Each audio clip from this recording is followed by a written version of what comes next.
Hello, oh great smile Freya. It is the 15-month anniversary of my sub. It's lore time.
Aha!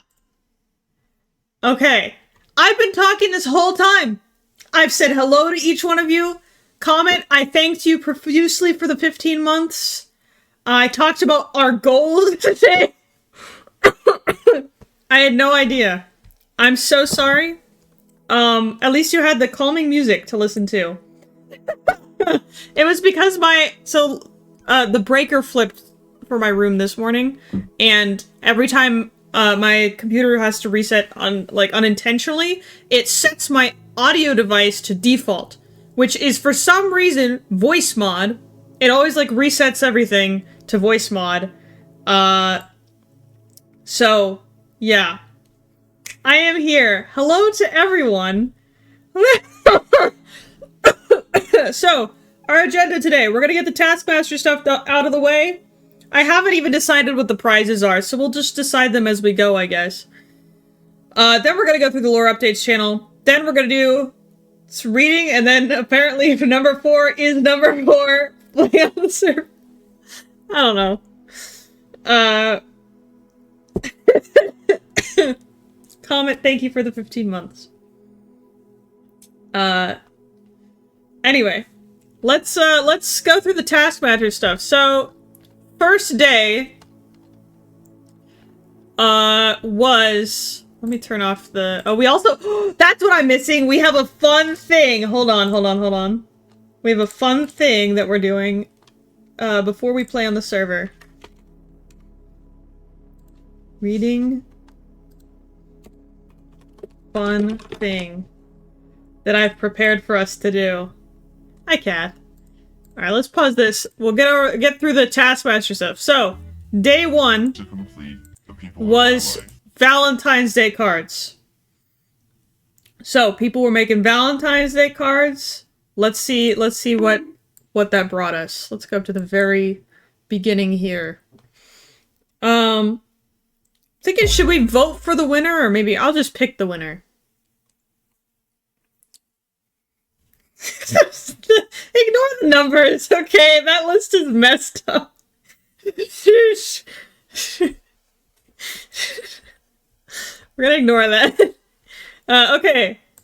First up from Grim, we have, love the fact you're completely 100% a real girl and not just another duck, because I can tell all my friends and family about you. Your love, Taskmaster.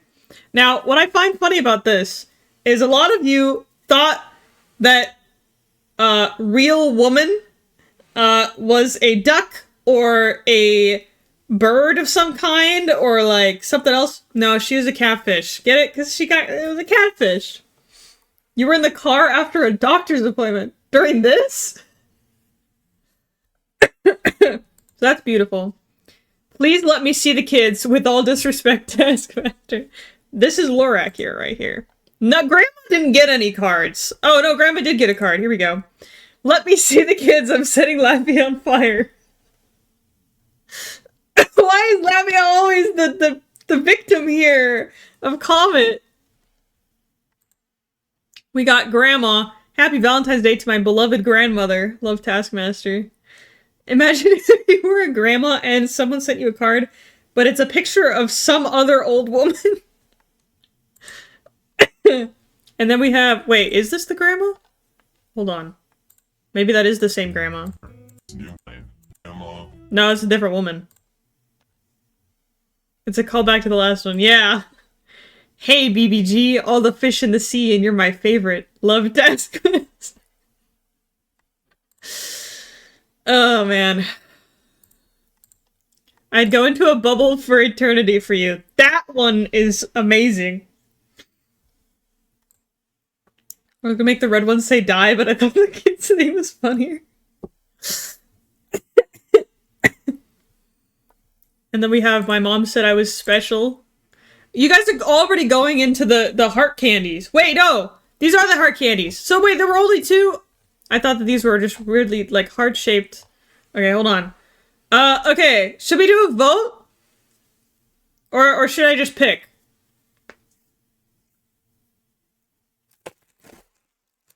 Also, I have Oreos. Vote or pick?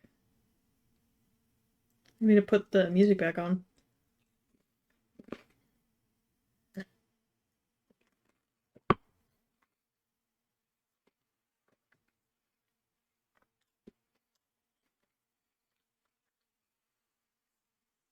Virgil got me Oreos and Legos for Valentine's Day. Pick! Alright. I love all of these. I think the winner is Comet simply because Grandma got a card. We got all three down here. Grandma's missing up here.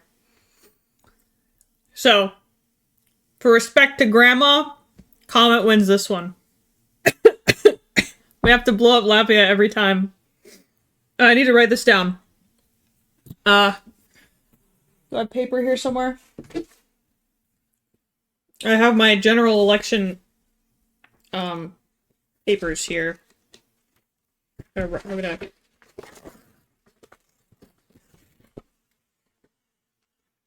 Qualify as a military member. I ran out of time on Ivis Paint. Fair enough. Okay. Winner of number 1, Comet. Yippee! Alright, next up. Day 2.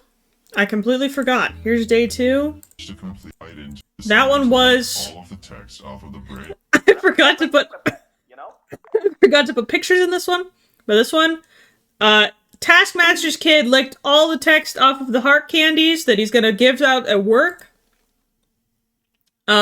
So he asked everyone else to write them back on. So we have, I'd go into a bubble for eternity for you, which is, I think, the most romantic thing that you can ever say to someone. My mom said I was special. We got a bunch here. Please give the kids back, Samantha. Jeremy, please give me my raise.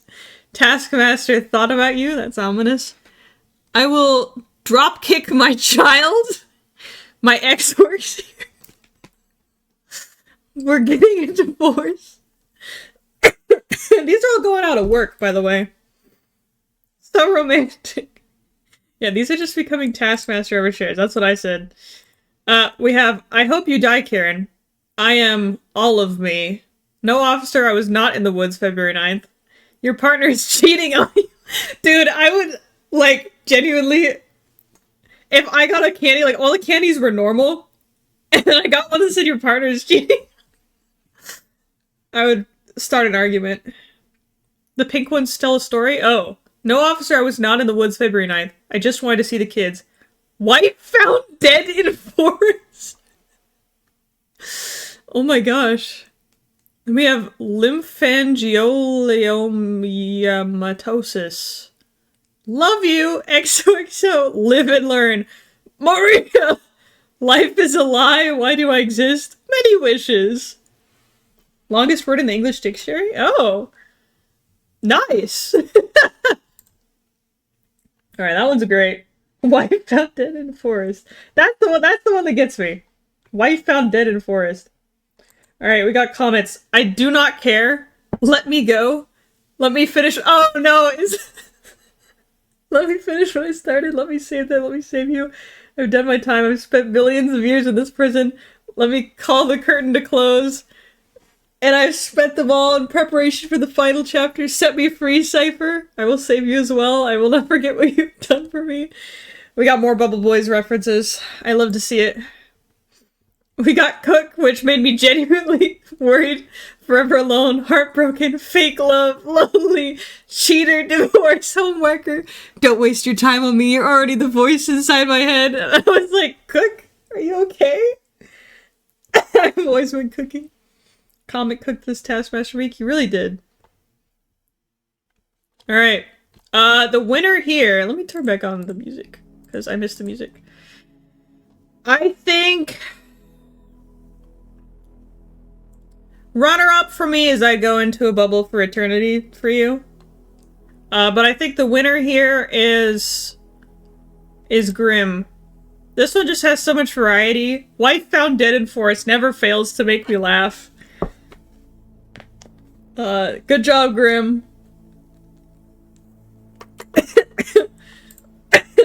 Many wishes, wife found dead in forest. Alright, next up, we have... What was this one? Oh, the rap. I don't know if I'm actually gonna sing the rap, but we have some... You guys ended up writing straight up poetry. Like, I can't even make fun of most of these. I had the power of the ultimate life form on my side.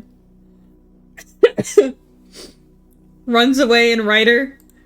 Run back! Come back! Alright. So we're writing a rap here. Keep in mind. Everyone went full, like, poet. Full Shakespeare. Imagine your coworker gives you some candies on Valentine's Day and all it says is wife found dead in forest. I know! That's why I loved it so much, because it's just like such an... And it worked, too! Alright. Through the mountains and rain, you're the only one that can end my pain. Boom, a lyric. Should I play a beat and, like, say these to a beat? Maybe not rap, but, like... No, I won't. Though there may be many fish in the sea, you're the only one for me. Lore accurate John Angler. Love's a scam, just a trap in disguise. A rigged little game where everyone cries. I swore I'd never fall for that cheap cliche. But damn, if you're the con, take me away. Oh, sorry. Poetry? You do this. You've seen our lore fray, I'm sure it can't be that surprising. Then we got Angel here. With fire. If I could weave the stars in gold, I'd write your name for all to hold. If I could steal the ocean's hue, I'd paint a world made just for you. Your laughter sings like morning light, your touch turns even dark to bright. No words could ever quite convey the love I feel for you each day.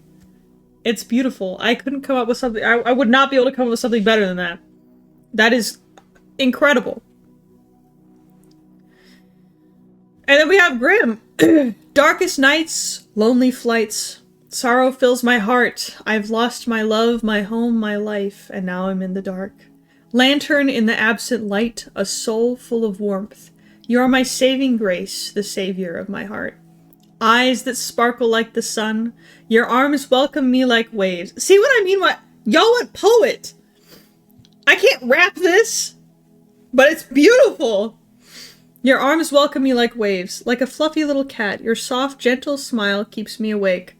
If I was to die right here and now, at least that I can say, my love for you is always true, the bringer of my peace. It's beautiful. And then we have, hey girl, are you a fish? Because you're a real catch. Women want me, fish want me. I'm the great taskmaster. God damn. And then we have, in emo accent, ooh girl. I'm not doing that for the whole time, I'll hurt my voice. I want you to know that you're so Sigma, and I would be a fool if I didn't give you my credit card information. Ooh, girl, you're so cool. Come and kiss me already, because I'm so cool. I'll take you to Olive Garden, and I'll get you the garden. Just don't forget the olive, because that would be bad.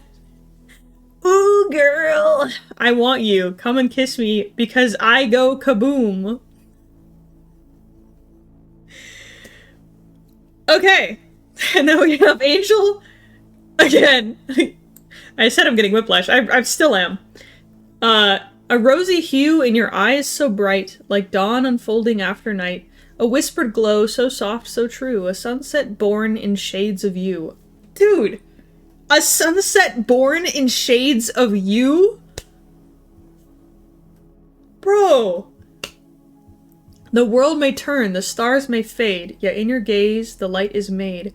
No storm can steal, no time erase the warmth I find within your face. So hold me close, let shadows die, with love that lingers, pure and shy.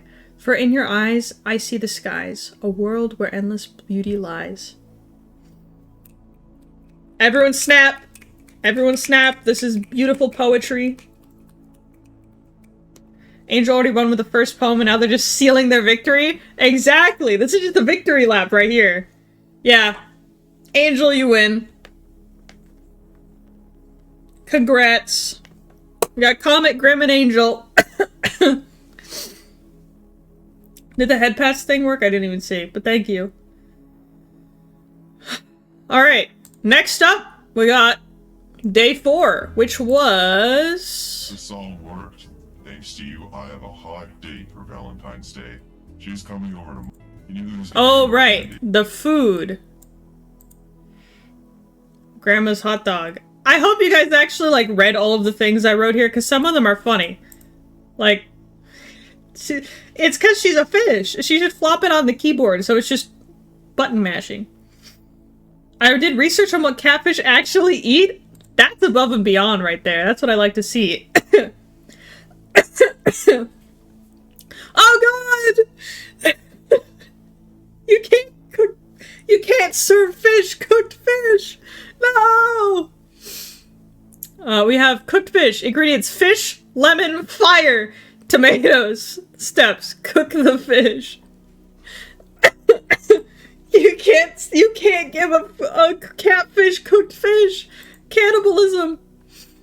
Breadcrumb battered shrimp. Is this still cannibalism? I don't know. This is an actual recipe. Pair it with caviar and red wine. I said you're telling me a breadcrumb battered the shrimp. I'm not putting this in a Google slide thing. Okay, garlic butter steak and roasted potatoes and asparagus. That sounds good. Except, I wouldn't eat the steak, but the roasted potatoes and asparagus sound good. These are like full on... These are like... Okay, the last time I did Taskmaster, everyone went like, we're trying to torture the guy. But this time... everyone's being nice. A shrimp fried this rice? Caviar is 100% cannibalism. Okay. And then everyone guessed the jelly beans. Alright, I think the winner of this one is gonna be the cooked fish, just because it's funny. And because I don't want to give Grim or Angel the 2 prizes in a row.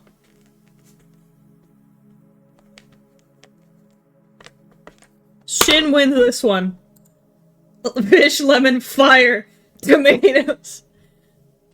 On the paper, on the, like, plastic, whatever, styrofoam plate is so great. Alright. Even Taskmaster deserves to be happy. Y'all are so nice and kind to him. Some of you were not here for the last Taskmaster. He betrayed everyone. Alright, the next one. He's at the grocery store. Oh, right, the jelly beans. Alright, so here's what I'm gonna do. A random number generator. We're gonna do from 1 to 10,000, and the closest one to this wins. Ready? 6,379. 6,379. Let's see who got the closest.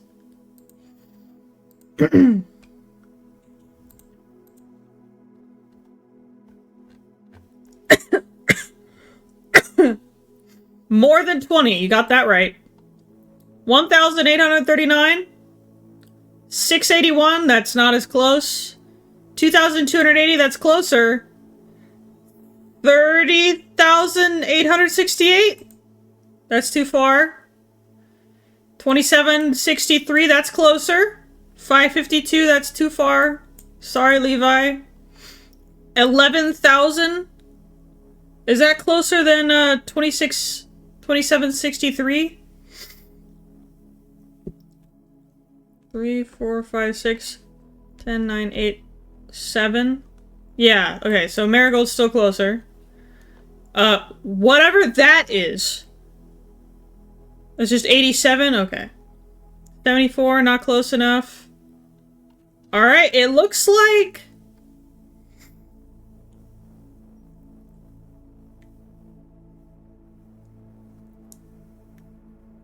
You can't find the VOD for Taskmaster? Oh. Maybe I didn't... I thought it was up.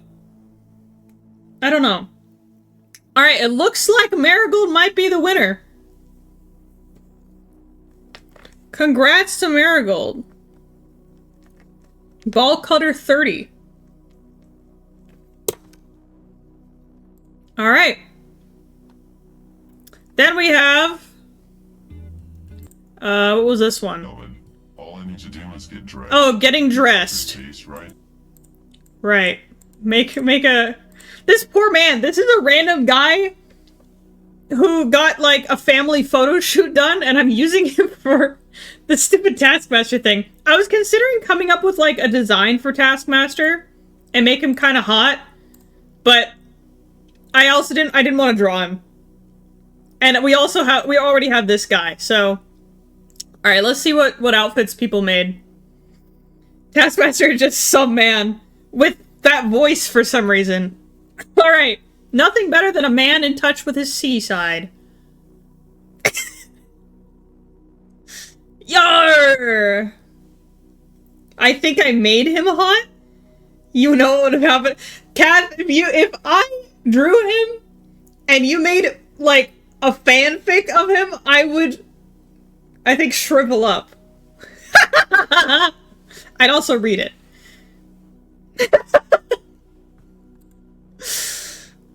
Alright, Angel, so cutesy.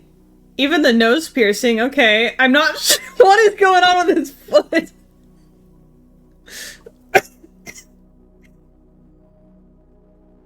You are the being of chaos. Alright. Made him kind of goth on top, country on the bottom. Very cutesy and demure.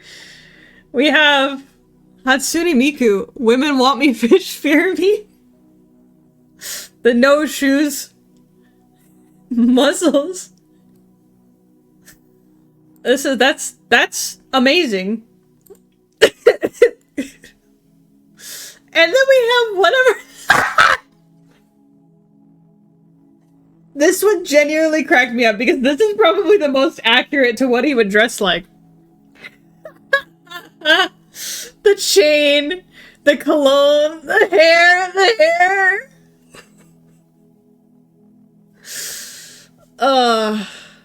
It's beautiful. The whole spirit. You're not gonna wear shoes in the house? And then whatever this is. I think this should give you negative points, actually. And then we have... I don't know what this is. The Slayer's outfit. Alright. I think the winner here is Krufik. This one, when I first saw it, this one made me laugh the most. The hair being photoshopped over with, like, some of the sides still on it is what got me the most.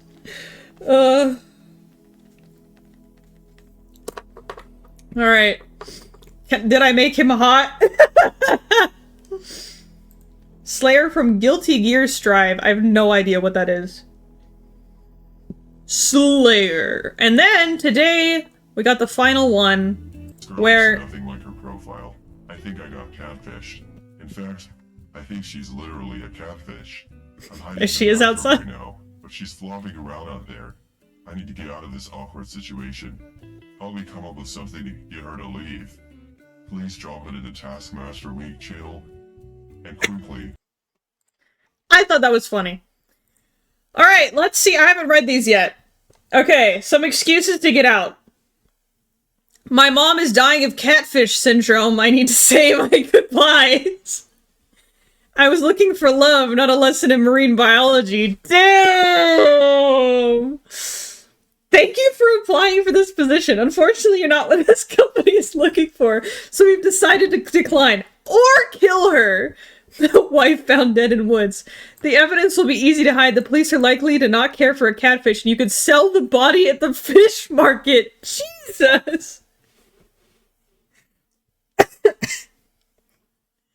You made yours in PixArt? Oh no.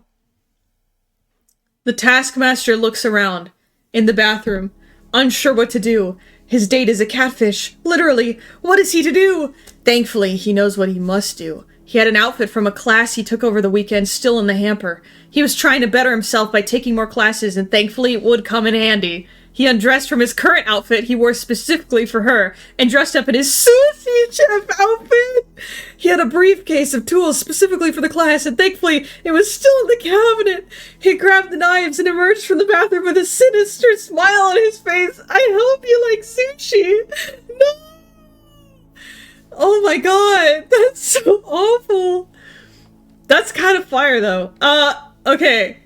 My two favorites are these two. It's between Grim and Comet. Why are your tools in the bathroom cabinet? True. He planned this in advance. My go-to idea of humor is murder for some reason. Marry the girl of my dreams. I don't know which one. Spin wheel? Gill kill? Do you like fish? Too bad. Alright, here, we're gonna do a poll real quick. Here we go. Grim. Okay, wait. Which one wins? Grim or Comet? Alright, 1 minute poll. Go. You've been listening to that song for days? We'll play it right now while we're waiting.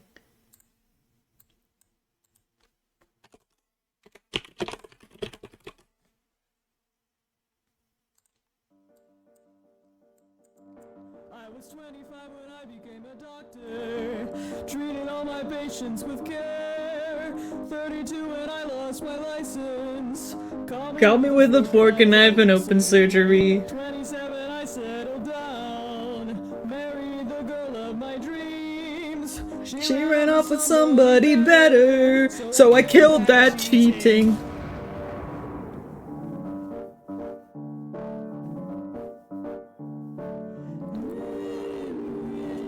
It's low quality? Oh no. Comet is winning? Oh no.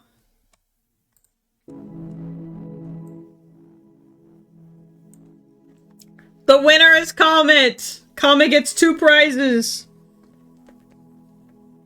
Alright, here's the lineup.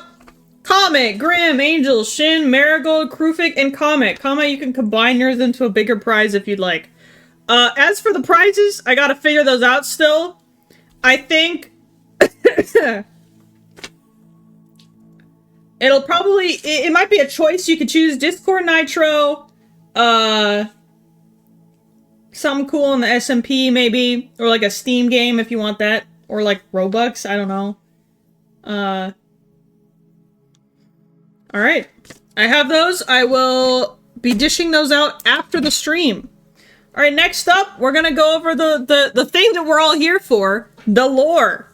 Last time we streamed, it was the 8th, so everything after the 8th is up for talking about. Alright, lore. Congrats to all the winners. Thank you for participating.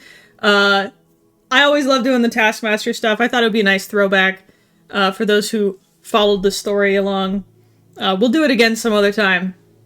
Alright, we got from Perth. What the fuck is this? It brought a flower for me. We got the new character. New character introduced. It's like freaking Arena. She is enamored by the technology of modern man. She must be lowborn. She's low, alright. Like 2 inches tall. Your mom is lowborn. Alright. Behold, a magnificent machination most marvelous. Double Manufacturing presents the Artillery Freight Train DM Evergarden. Alright. Double Manufacturing Evergarden. That is a train. That's a thick train, too. Damn. Show off arena slides? The slides? Hold on, we'll pause to do that. Civilian Arena Morix. Arena was raised in a time of war and despair on home. On home, the planet home. Oh, this drawing is so cute. Pretty engineer and me. Oh, that's so cute. She learned quickly how to avoid soldiers and make money. To afford medications and a better life for her parents, she began making high-quality clothes from the unused cocoons of fellow silk moths. This led her to trade with nobles on her home planet, eventually on ports through cheap transport or sneaking aboard ships, until the trading organization she works under provided her a place on the Arcturus for more planet access. That is so cute. I forgot to start my captions, I'm sorry. This will be later. We're reading that on stream today. Personal Journal 5. The universe is scary. I've met men made of metal. I've met other lowborn of my kind. I've seen giants only told of in storybooks. Humans are the scariest. How did they find out about nuclear power? Why did they need 2 suns? Nuclear power is terrible. Men are terrible. The more I learn about the world outside, the more I wish I was home. I want my claim to the throne, and I want it now. I want it now! My head hurts. My mouth tastes like metal. I've been coughing up my own blood for 2 days. That's not good. You should come to the medbay. And still that lowborn follows me and tries to comfort me. She won't go away. Quit bringing me gifts. I don't want them and I don't want you. I want to go home. My head hurts worse now. I'm gonna lie down.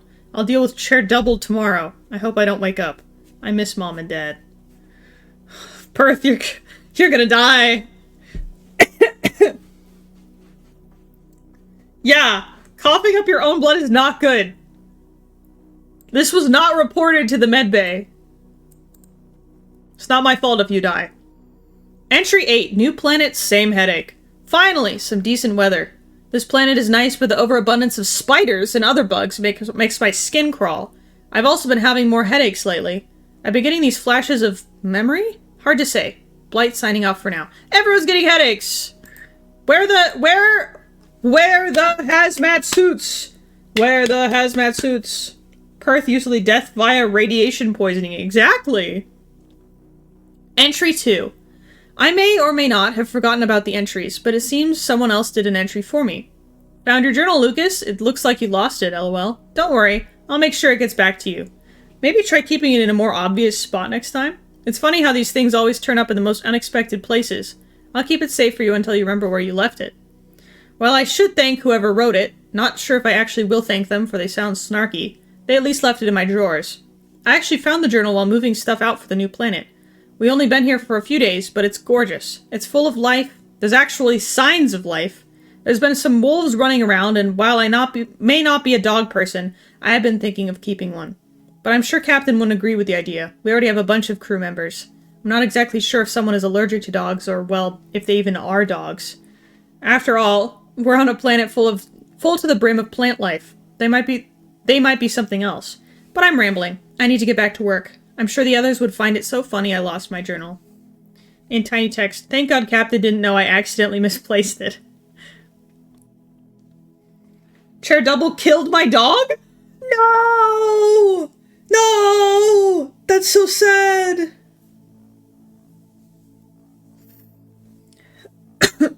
Yeah, F in the chat for that dog. Behold, a magnificent machination most marvelous. Is this like the what you're gonna say every time? Still another angel who had charge of the fire came from the altar. Double Manufacturing presents the DMAW-F incendiary explosive device? Why do we need this?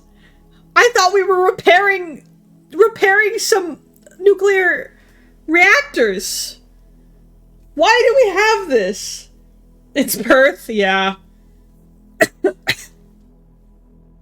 My friend's headcanon any and all animals on that planet are plant animals. Well, that's fun. It's a side project captain's orders. We're gonna have a word about that later. It works. Wait, you're here to help people? I thought that was our mission. I'm stealing resources. Oh, we're all getting court-martialed when we come back. We have whatever this is. Hold on. Binary code. Binary code translator.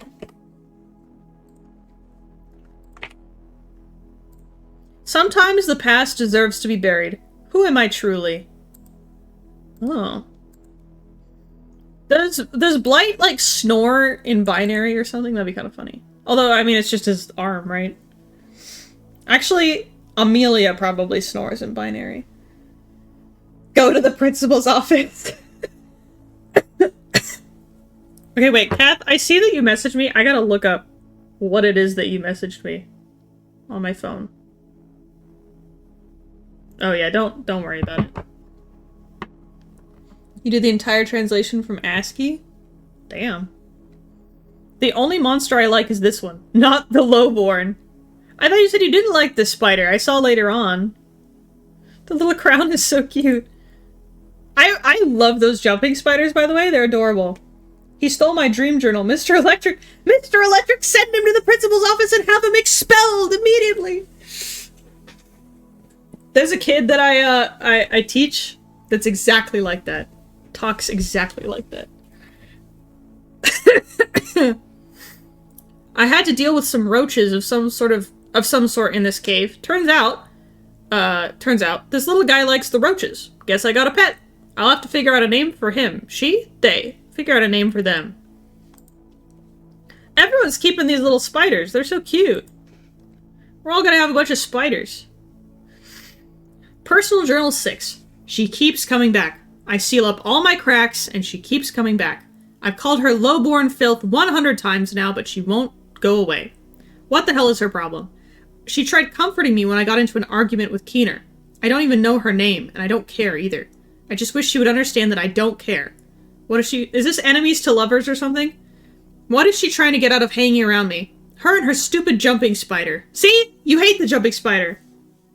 Leave me alone. I don't want to see you again. Go away. Stop coming to the factory. You're only useful when you're not around me. Let me be alone. You can make a poem of Go to the Principal's office. We stand non-binary spider. Hi, Marigold. Were you here when I told you you won one of the Taskmaster things? You won the Jelly Bean one.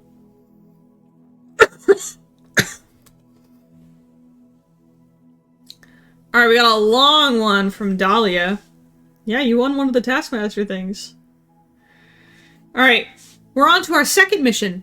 While I felt useful in the first mission while handling the animals, I feel slightly less so on this planet.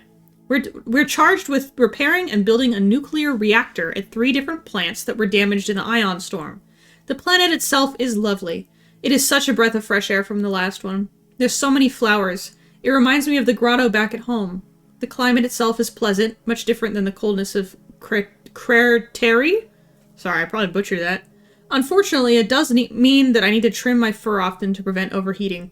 I remember in my early Navy days, some peers kept telling me that I should just get my genes modified so I don't have to cut it often. Everyone does it anyways, they said. While I do respect those who chose to go forth with the genetic modifications, I'll never do it. I feel as if I do it, I'm denying my heritage. With how small our population is, I feel it's important to be myself, no matter what others say. My coworkers are fairly nice for the most part. I've befriended some of the kitchen staff since they work next door to the medbay. Lucas is nice and she gives me food while I work on projects, and in exchange I give her any ingredients I find. Is a bit of a wild card. I feel there's more to her past. We were attacked by these big flying creatures together. I can't remember what they're called, but they remind me a lot of the Earthling depictions of dragons. I fear I have to give myself a refresher on the effects of radiation on the different races and builds of the crew members. I heard there was a reactor failure on a private plant run by the quartermaster and one of the engineers. The engineer usually is a bit strange. She says all this stuff, that she's better than everyone because she's highborn, but I wonder if there's more to her than meets the eye. Either way, she's still very rude and unkind to most of the crew. I think that's all for now. Dahlia Songcliffe, Lieutenant Commander on the SPNS Arcturus. Postscript. I'm still working on a cure. I finally have all the resources at my fingertips, but it's hard to know where to start. But I know I can do it. I must. A cure?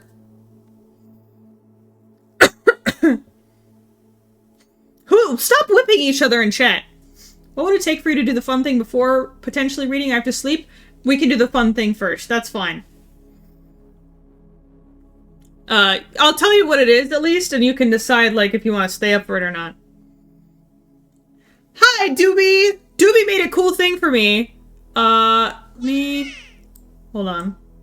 Let me open it up.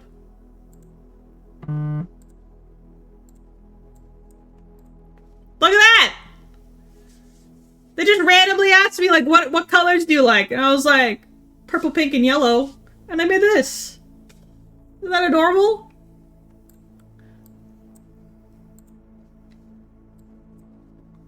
Falls? We have entry 1 from Arena. I love seeing new planets. So far this one and the crew I am with have been good to me. I met another Mothkin, Perth Usely. She is nice. Kinda. She lets me hang out by her cool stuff as long as I get everything she asks for. She even let me get a pet spider. He is Jelly. Jelly is the best boy ever. Her friend Hind is cool too. Maybe helping them with the double manufacturing will help me save my parents. It is worth a try. They have so many cool and terrifying things. Maybe those bombs can stop the war on home. Oh, Rita, you poor thing.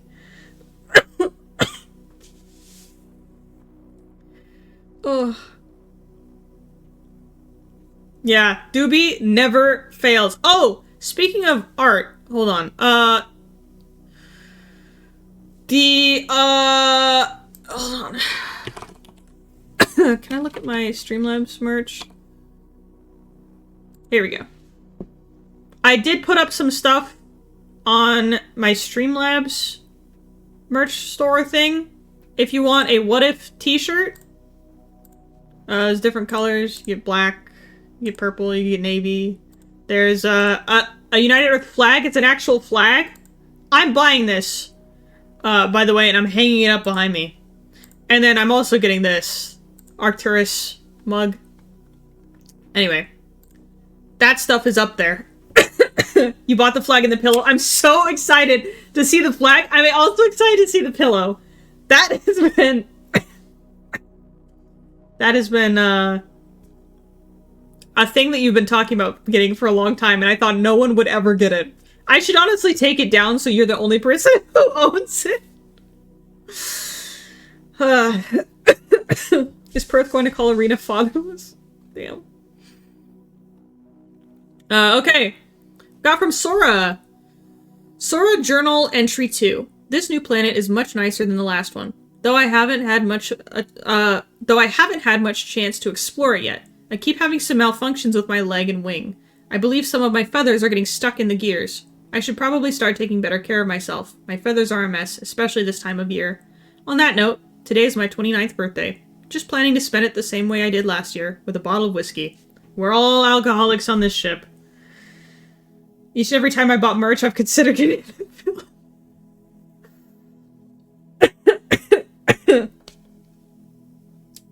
Entry 9. Building. I found myself working on a machine today. I have no clue what it does. It probably doesn't work. I don't remember how I got to my workstation. Maybe I was sleepwalking. That's concerning. Blight signing off for now. Man, you're mischievous and bad enough when you're awake. If you're sleep inventing, that's a whole other problem. Blanket hoodie merch, that would be sick. I'll have to see if Streamlabs has a blanket hoodie.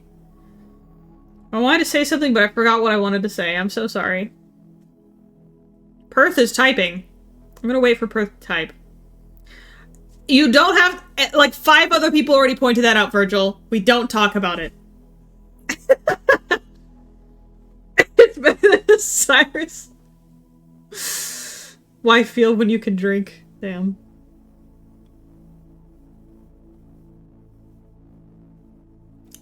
Behold, a magnificent machination most marvelous. Double manufacturing presents double the carbon, tenfold the production rates? What the hell is this?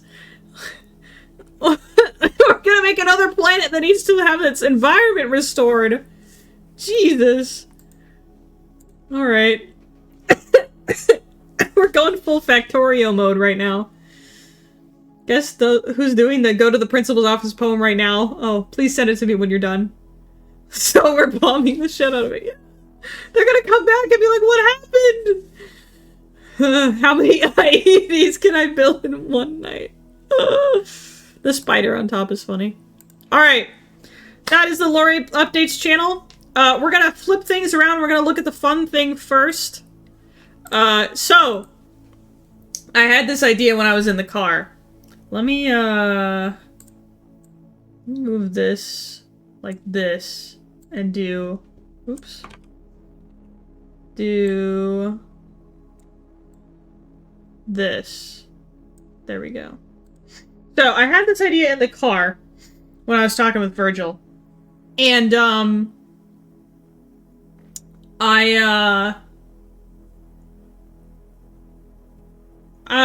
yeah, I guess it's not really, I don't know. Instead of reading first, we're doing the fun thing.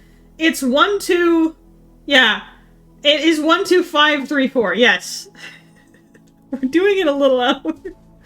Alright, so, my question, I asked Virgil, what car do you think Marcelo would have? And, then I was like, what car would everyone have?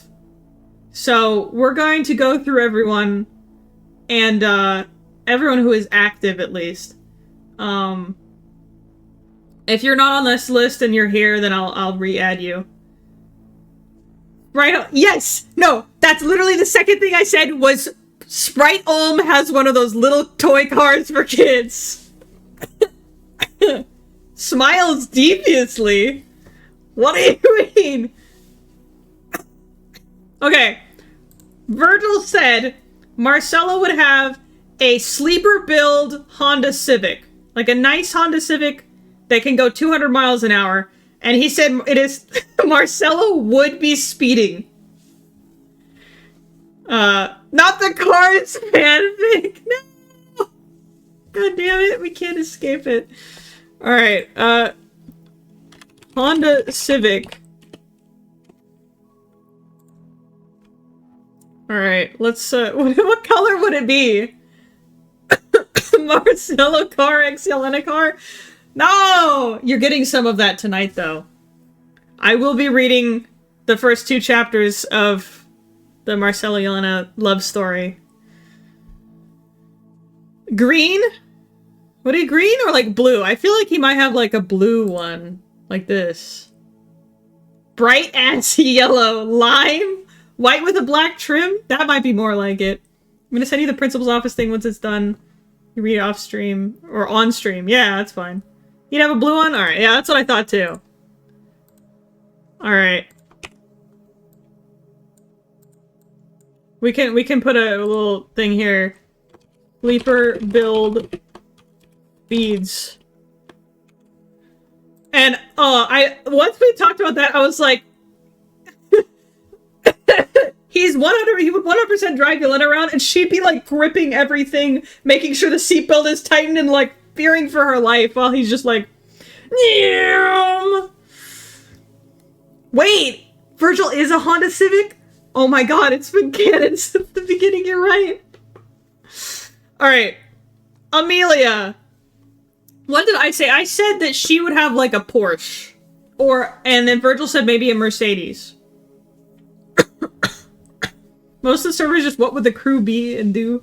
I mean, yeah. He's a 2004 Honda Civic. The girly souped up cars? So like a Suzuki or something? No, like, no, not that. Like, Nissan 337. I don't know anything about cars. Oh! Like this! Or like this! Yeah! Why is it so crunchy looking? Jeep Wrangler? That's like it. That looks like AI. Uh...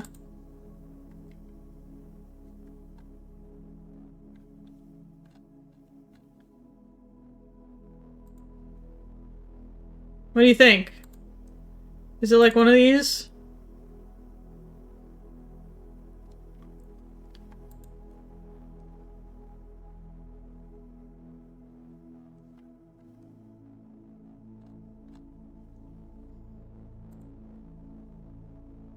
I'll grab this one because it has the Shutterstock. I think that's funny. The Hello Kitty. This or Jeep Wrangler? Alright. My mother has blessed me with beef stew. No, you cooked beef! No! Beef is Virgil's cat, for those who don't know. May your illness be cured. Sprite Olma has a wheelbarrow. She just gets pushed around in one of the KitchenAids. Alright, a Rikshavix. What's like the most evil car? What's like the scariest car? Everyone's crying about beef. A Hummer? Is that...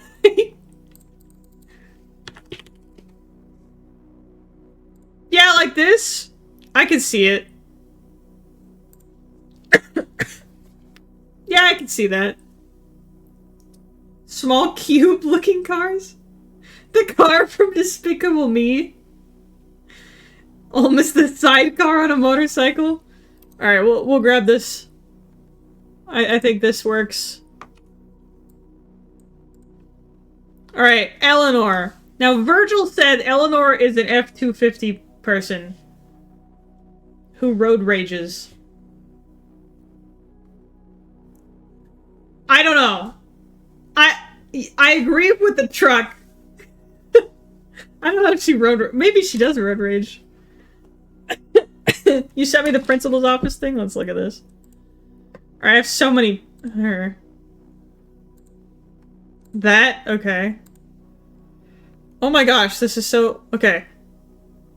I walked into class just 2 minutes late, tried to sneak by, but met my fate. Miss Johnson's glare could cut like a knife. I knew right then I'd have some strife. I slid in my chair, quiet and small, hoping she wouldn't notice at all, but then she gasped with fury and might, and bellowed out with all of her might. Go to the principal's office, she roared. I tripped on my desk and nearly soared. You're like Dr. Seuss. My classmates snickered. I turned bright red, regretting that extra time in bed. I shuffled out, head hanging low, walking the hall painfully slow. The principal saw me, sighed with a grin. Late again? Just sign yourself in. I nodded quick and made my mark. Another tally in my late kid arc. Next time I'll wake up, I solemnly swear. Or maybe just learn to teleport there. I love this! That's so cute! This would be a great kid's book. Alright, hold on, let me... The flaming car? That's pretty funny. What have I been pinged? Oh, the merch. Oh, you're gonna buy stuff! Let's go! I made it cheap as possible. So I slid the slider all the way down so it'd be as cheap as possible. I make 0 money off of it. Anyway, that would be... I would love that as a kid's book. That's so cute. It's not fictional. Actually happened. That's even better.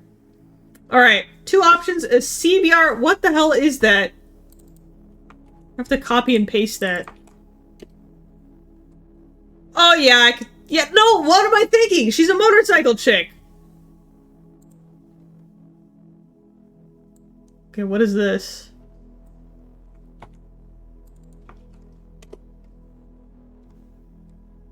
Yeah! With an MG mounted in the back. Yeah! Alright, hold on. I gotta copy this. Put that in there. We'll put both in there.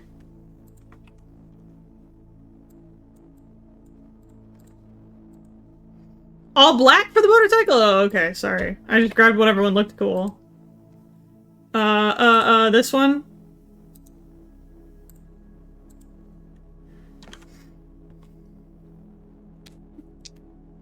Being an engineer, Eleanor would definitely have multiple vehicles. That is true, that is true.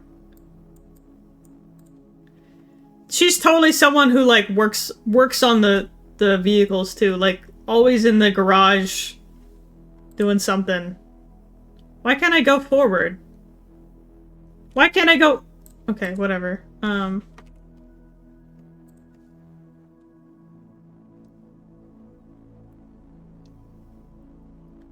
don't know, like which one?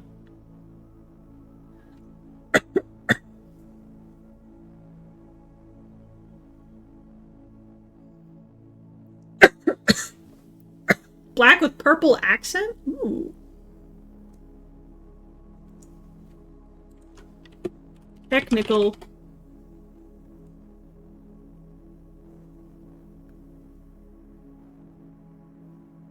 There's in fact a scene where she's working on her bike. I want to read that so bad.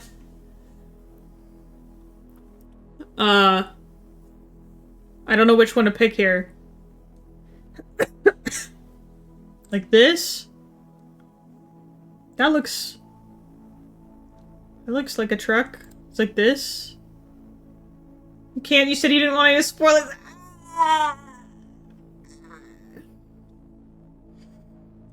I'm so sad. Alright, I'm just grabbing this.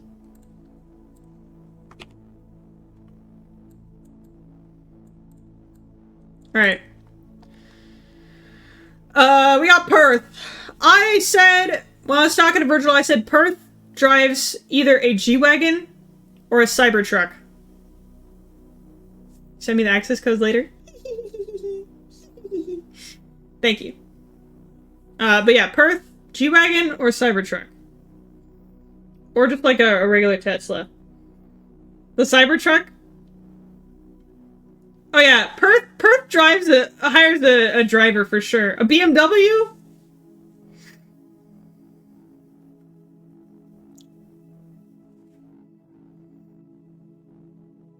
Are we doing Cybertruck or like expensive car?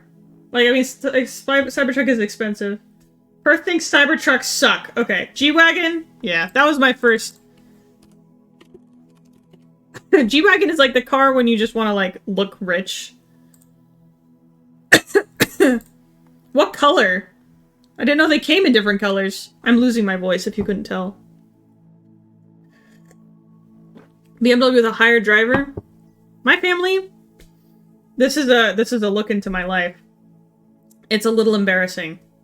Given they are all used, but my family owns, I think, 8 BMWs.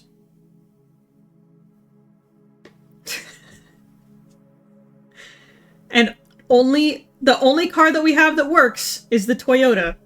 My mom's Toyota. All of the BMWs are broken. So that's a little look into my life. She get it white and purple for the colors of royalty. Okay, hold on. White and purple. Is that a thing? Ew. Ew. Okay, wait, like this one. Yeah. Family crest painting on the side. Amazing. Who is that guy? Cutting that guy out of the picture. The viewership count dropped 5 people. I don't blame them. After the they're like, ooh. I'm sorry. I can't change the way that I grew up. Alright, Yelena drives. Okay, so here's my reasoning. Her ship was like old, beaten up, like cheapest but gets the job done kind of thing. She would have the same kind of car. She would have like 2008 like Toyota something, like most reliable car, gets good gas mileage, never needs to be repaired.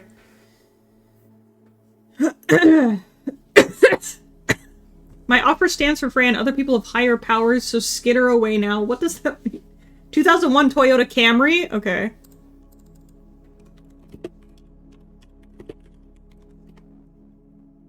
And she drives the speed limit, baby! Oh yeah, this is exactly... This is like... This is a doctor-looking car, too. That's exactly... Yeah, she drives the speed limit. She also sanitizes the wheel every time she's done driving. Yelena's bumper is duct taped. No, I think she would take it in to actually, like, well, I don't know. Maybe it is duct tape. She's kind of broke. Yeah. It is spotless clean. She doesn't eat in the car. She just, like, yeah. What else was I was gonna say one more thing. Oh well, I forgot. Sterile, yeah. It smells like alcohol wipes in there. You actually have to go, bye, Angel! Thanks for the poem, that was so fun. You really are like Dr. Seuss. Alright, Sylvia!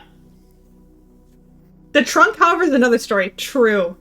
I agree with that.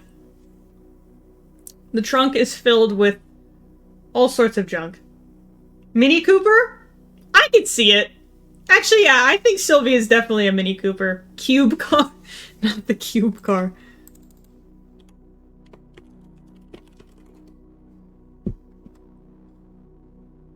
Like this? I feel like she would have the little convertible one. Alright, one moment, got it. Bye, Angel. I will let you know. The Kia Soul. Oh no. My uncle had a Mini Cooper. I thought it was a super cool car.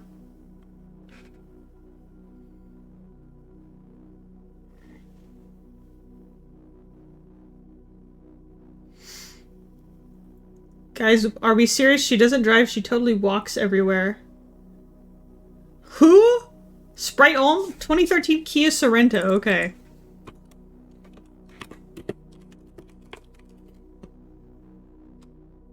Yeah, I can see this too. I can see this too. Yeah. Mom car. I feel like Dahlia is more of a mom car person than Sylvia, though. Sylvia's the one smoking catnip. I feel like she's not a mom car person.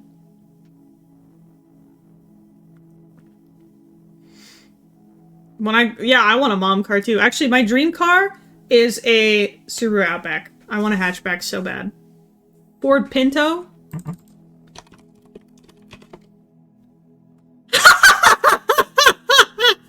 What is this? Why is it on fire? Something she can hop. That's wild. That's wild. A smart Fortwo? What is that? No, not the smart car. Actually, she might be. I feel like she's a small car person. Why is this guy hugging the smart car? Hippie van? Wait! What are we thinking? What are we thinking? This is her car! This is her car! Yeah, like this. Yeah. It's this one. Hear me out, if everyone drove smart cars, our cities would be more walkable. Yes. I agree, but they're also super dangerous. Older VW bus. Alright, I'm just dropping this in here. This is exactly it. Alright. Dahlia! Dahlia's the mom car. I believe, personally.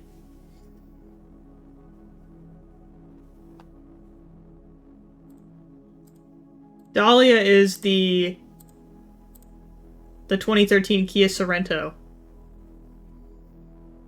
Hear me out. Okay, I'm hearing you out, Kath.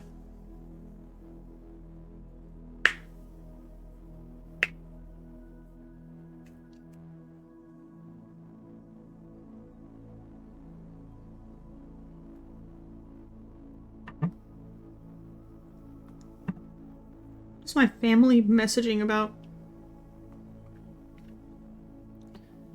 2011 Toyota Sienna, okay.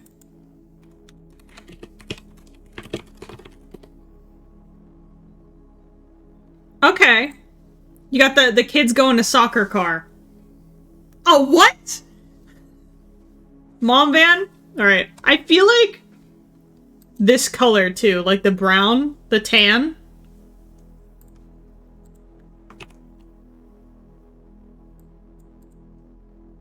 I think that's accurate. She's got snacks in there, too.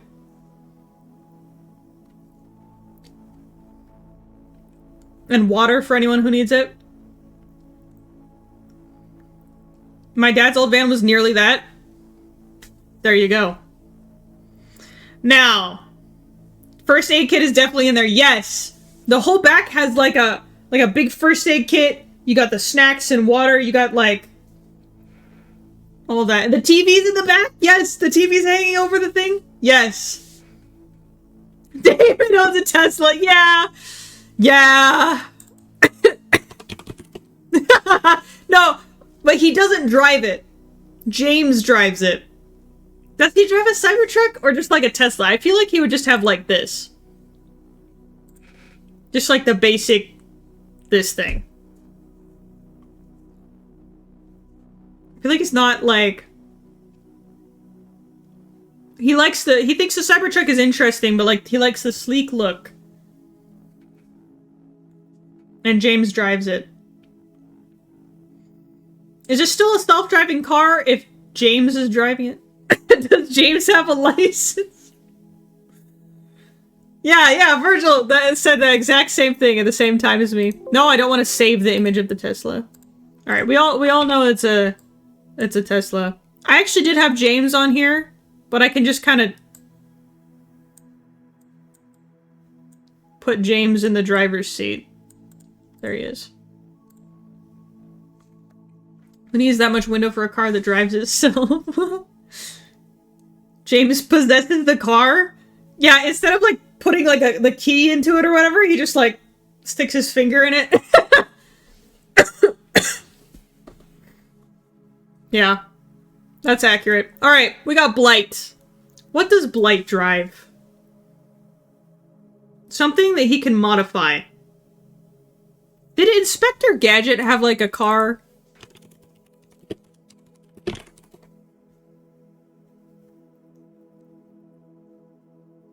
I guess he was a police officer or like inspector dude. The Gadget Mobile. What? Yeah, not street legal. Yeah. Honda Civic manual?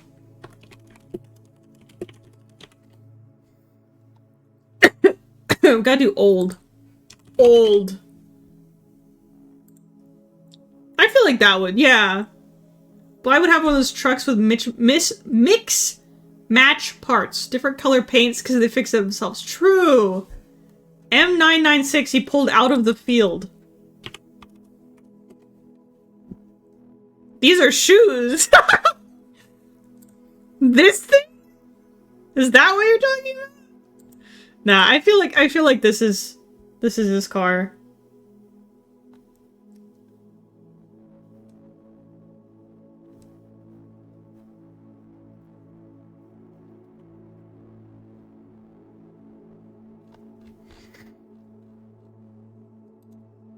This car, but with like one different door. Alright, Hind. Does Hind even drive a car? Don't worry, if we're lucky she won't fall apart this time. Yeah, you turn the thing, it's like... Makes a terrible sound.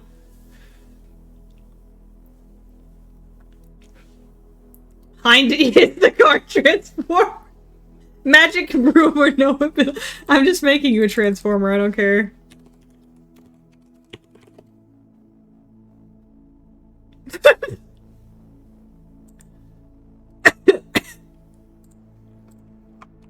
It's the same colors, too. It's literally the same person. Your car makes those noises, that's so sad. Yeah. No further explanation. Sora! What does Sora drive? They could be siblings, they could. Sorry, my cough is acting up.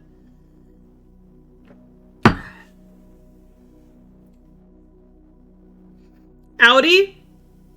Why drive when you can skateboard? Or fly, I guess. Audi sounds... Audi. Like this.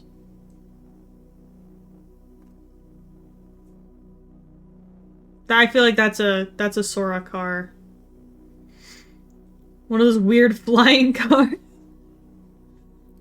Yeah, I think this works. Another somewhat like sportier, the sporty cool mom car, you know?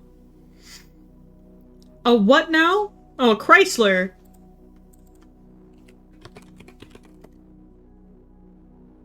I could see that too. I feel like it's not like... It's not round enough. It's too square. Boxy. Not gonna lie, Sora was a skater kid who would spray paint abandoned buildings? What? I would never have guessed.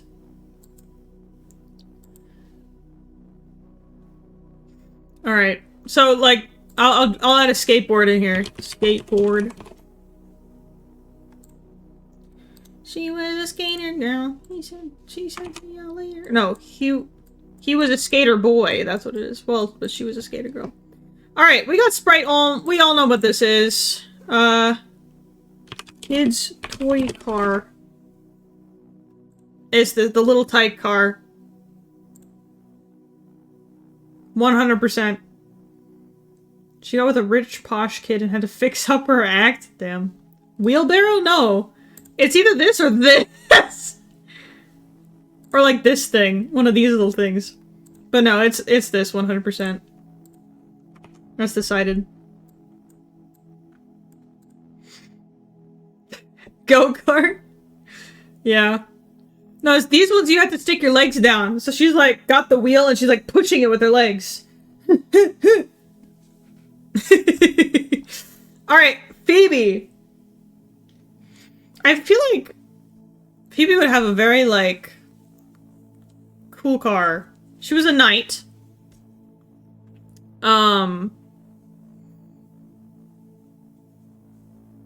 Maybe Phoebe would have the Porsche. Or Mercedes. Yeah.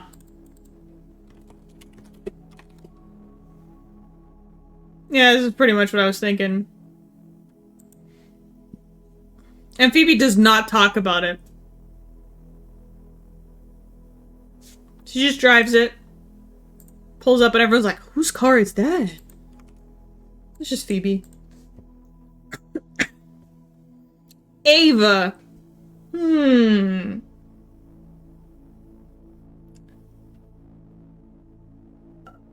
Beetle.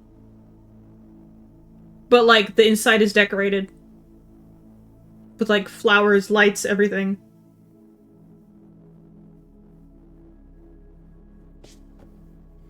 I had a coworker with the exact car I'm picturing right now. So my bangs are not doing me a service. They're doing me a disservice. 1972 VW Super Beetle. Okay.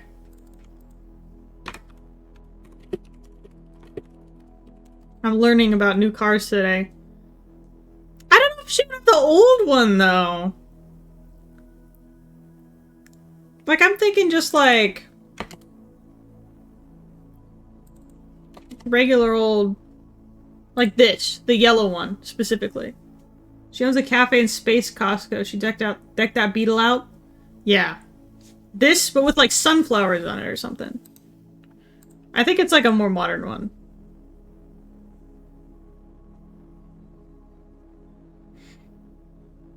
It gives more of the vibe.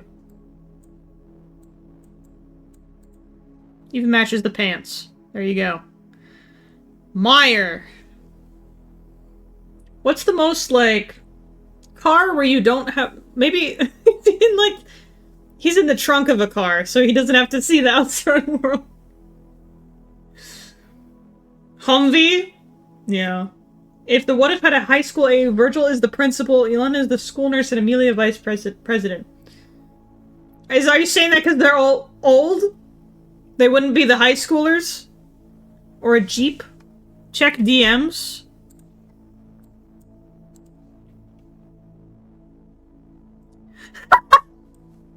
Pre-war opera?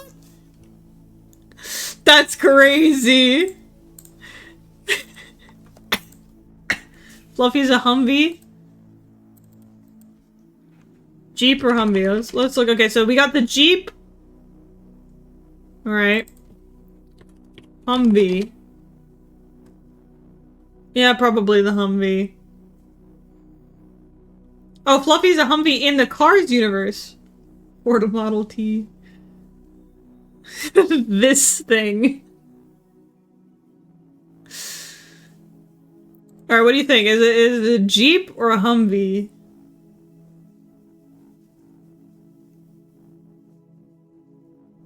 But I feel like the Humvee, it has to be something like, I don't know,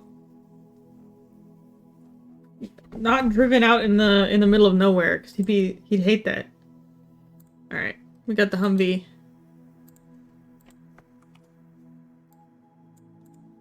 So it's such a large image. There we go. I feel like he'd have the most claustrophobic car ever. Thank you. That's exactly what I'm thinking. Like, what? I'm thinking he's riding in the trunk of something. So he doesn't have to see the outside world. He would not be able to handle driving. Because he would see the open road before him and just panic.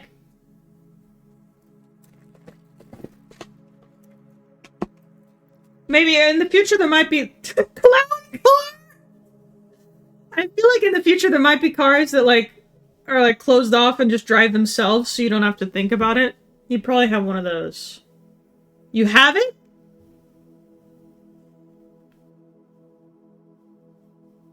Is it just in, like, a windows...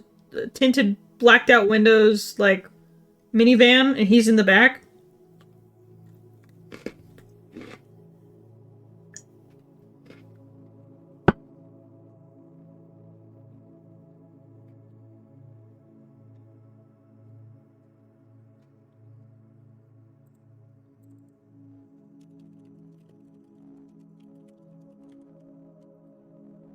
Like this thing. Someone else drives him and he's in the back. Hire someone to kidnap him every time he's... This image, too, is such a scary... Middle of the night.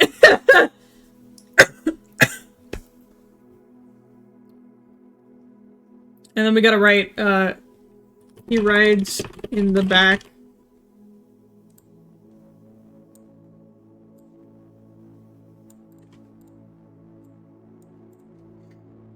Check DMs.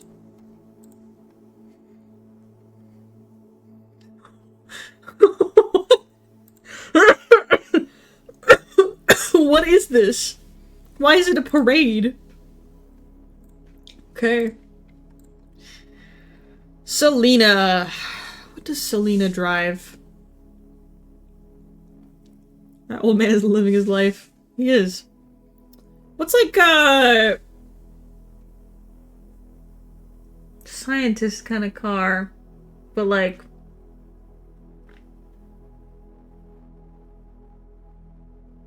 I've never heard of Shriner cars. Japanese pink sports car. You think so? Pink sports car. It's just she's pulling up in a matte pink Lamborghini. Ford Focus? Yeah, that's probably...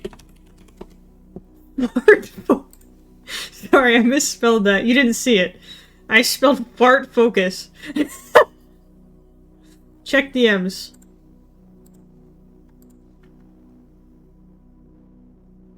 I could see that. But I could also... Maybe a pink Ford Focus? Like... Oh, that's too pink, though. Maybe like this.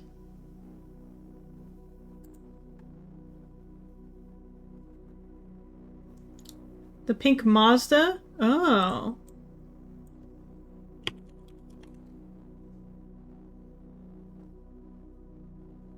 Oh, the Miata, maybe. What is this with the tongue? That's crazy. Pink Ford Challenger? Is it Challenger or Challenge? Oh. I don't know. I feel like that's too muscle car. I like the Miata idea. Like, I feel like that would be very Selena.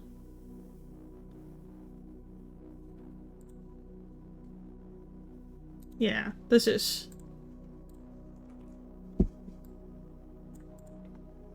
Alright, last one. Kraymore. What does Kraymore drive? Probably the most... He might also drive... He might be driving Myers' van.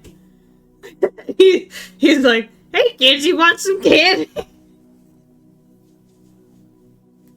A box. I think he's driving Myers' van. Portable tea. Wait. Yeah. Kramer had his license taken away. Imagine a car show with everyone's car in Perth is going around criticizing everyone. True. Check DMs. What is this?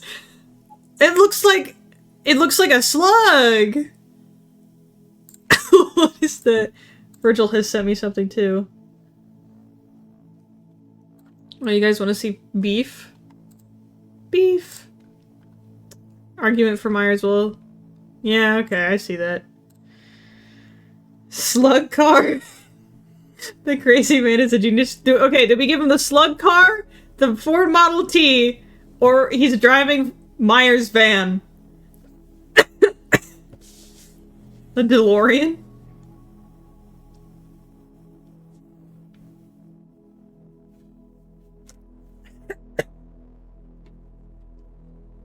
Vote? Alright.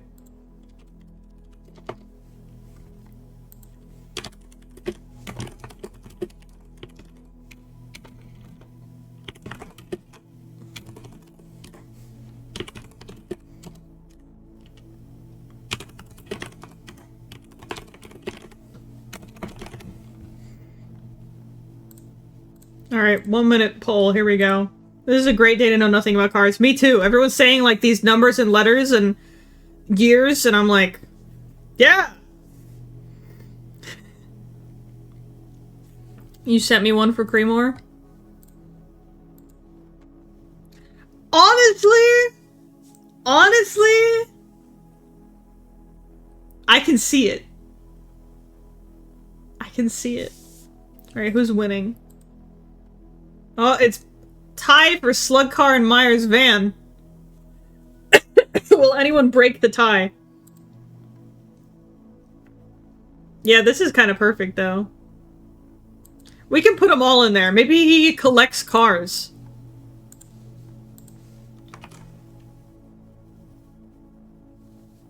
Come on. There we go. This one?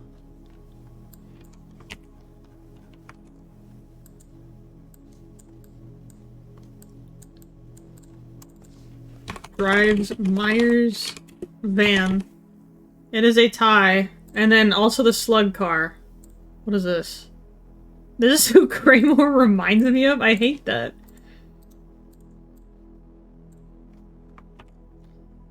Check DMs? I did. Kramer is secretly a billionaire? Yeah. I believe it. But he forgot. He's a billionaire, but he forgot. I have never watched Hotel Transylvania. Alright, that was our fun thing. Palmio, go take a nap.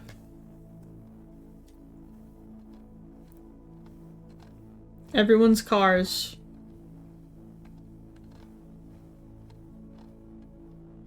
These are all so accurate. We gotta do this once per stream, like with other things too. This is very fun. Post them in the Discord? Alright, I will. Download. I will post it. Oh, I can do a public view link.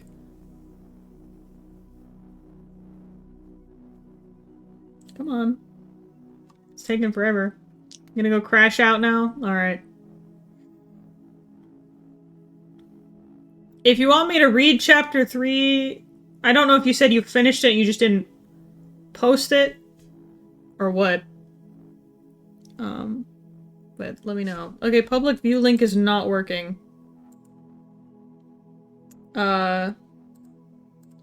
JPEG. Oh, it's processing some images. Okay, we'll wait on that. Alright. This would be fun on the main SMP if there weren't like 900 people. So true. Yeah, I know, that's fair. Stay in bed. Okay, so speaking of reading, our next thing here is to read, 2 things. We're gonna read chapter 1 of the, oh, this is so bright, I'm so sorry. Chapter 1 of the love story, between Marcello and Yelena. But first, we have chapter 1 of Marcello's story. So we're gonna read that. Let me turn on the filter here so you're not blinded.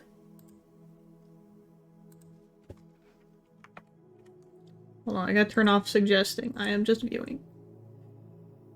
Alright. I also have to... There we go. Do this. A little bit of this. This. There we go. Alright. Should we have different music, maybe? Is there space ambient music? What kind of music? Love is in the air until pollution ends up killing us all. True. You're still lurking on that document? Oh yeah, the little hedgehog thing, I saw you. What kind of music, does Marcello... Let's look at, like...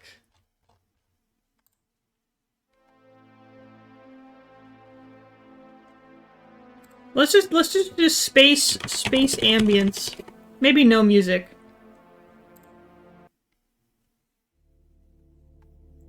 Okay, that's literally what we were just listening to. Yeah, here we go. Just spaceship ambience. That's fine. Alright, are you guys ready? This is very good. And Virgil told me to say that it is still a work in progress, but I think it's perfect. But I'm biased, so... Alright, here we go. Usually I find typing up these reports incredibly boring. That's how it was at the Academy. I take a sip of hot chocolate and then continue with my report. Never thought I'd make such an exciting discovery on my first week on the job. To think there's technology this old all around the galaxy and nobody found it yet? It doesn't look like anything I've seen before. The engineers on the ship were stumped too. When I get this data back to Earth, they'll have to put me in charge of a whole fleet just to come study it. I'll make captain faster than anyone in the Navy.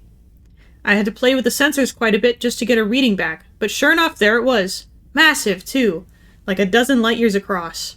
I had to remove a pulse modulator from the sensor emitter to get it to register properly, but it was like staring at a skyscraper for the first time. If the readings are accurate, it's outputting 100 billion exawatts. Absolutely unthinkable amounts of energy. The technology is extremely foreign. It doesn't look like it can interface with anything human, Anathi, Cayenne, or Tellurian from what we know of their tech. It's also been here for a very long time. I'd estimate billions of years. Attached to this report is the cross-sectional scan I was able to obtain with the scanner before the device faded out of existence again.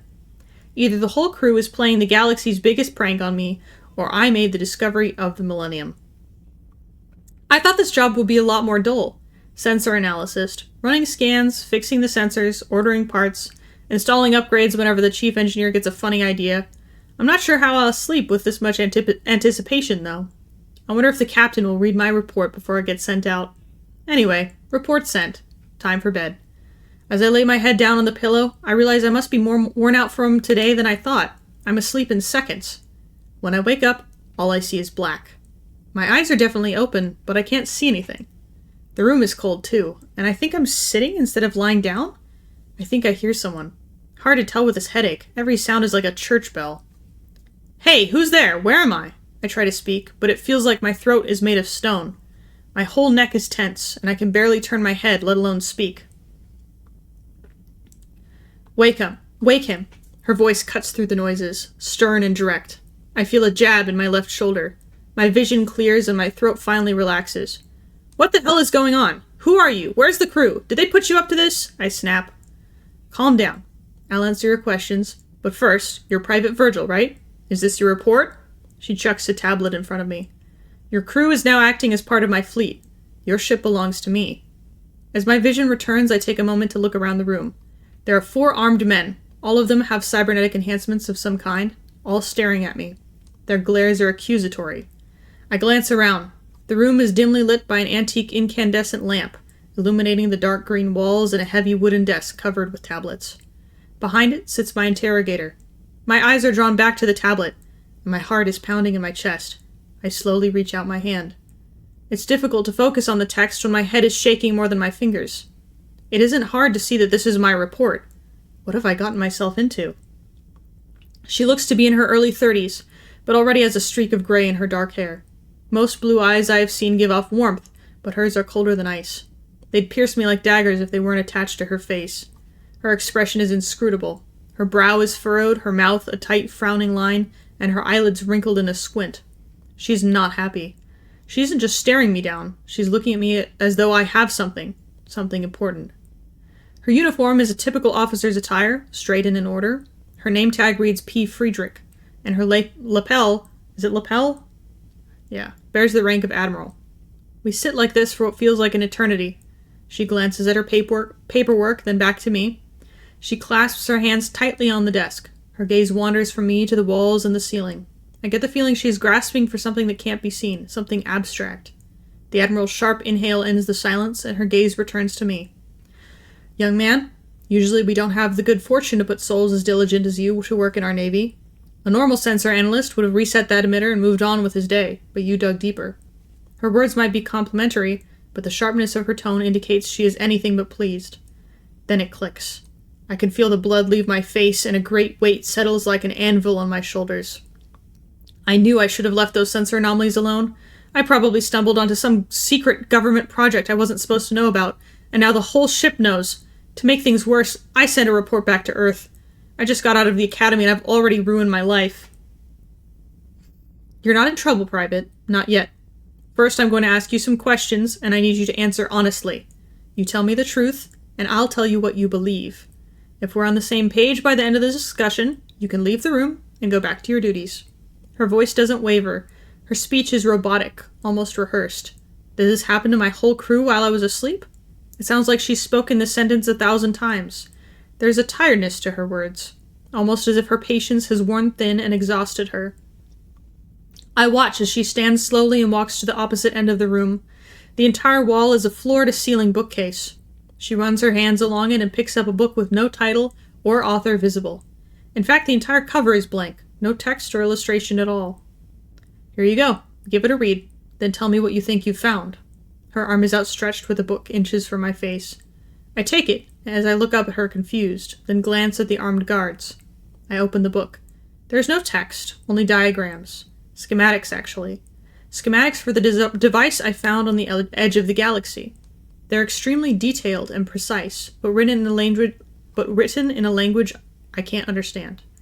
I turn the page. There are other objects like it, specs written in this same unknown language. After a dozen or so pages, the rest are blank. Was this it? These things have been around for billions of years and we've only found a few of them? Why are there so many empty pages if there are no more illustrations? I could 100% fall asleep to the reading. Thank you. I feel like I read too fast. Don't fry Friedrich. No, I love Friedrich. After the confusion and excitement fade with my newfound knowledge, I remember my situation. I'm being held by armed guards in an admiral's office. The weight of the anvil on my shoulders returns. The tension strains my insides nearly to the point of collapse, but I know I must speak. It takes everything I have to pull some words out of my chest. I'm not sure what I found, but I was hoping to come back and study it further.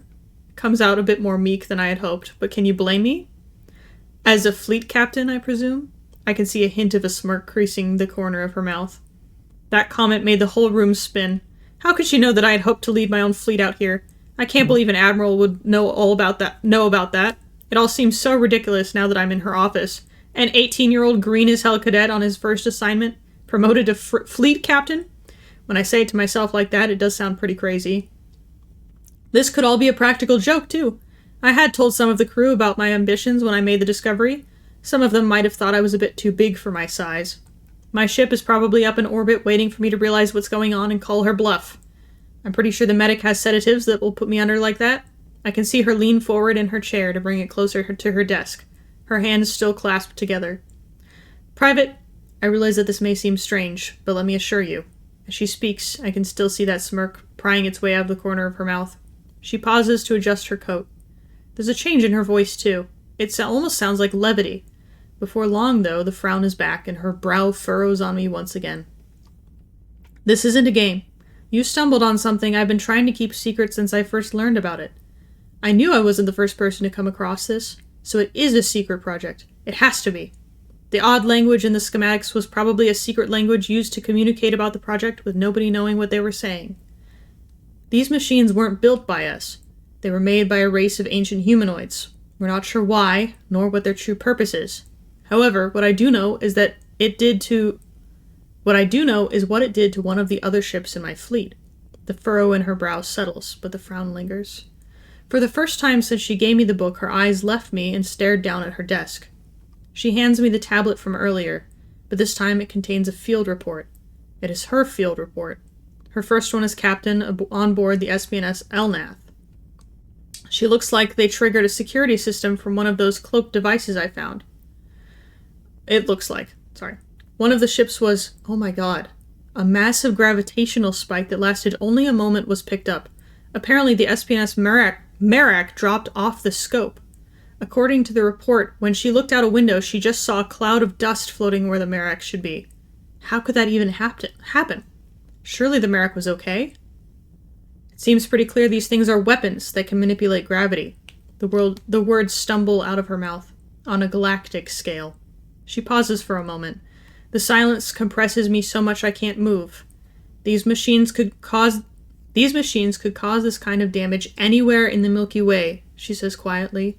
For a moment she struggles to meet my eyes as she takes the tablet back. I can see her eyes begin to glass up. Her frown quivers for a moment before she rests back in her chair. She isn't joking. This is real. It's all real. Good night, Kath. Sleep well.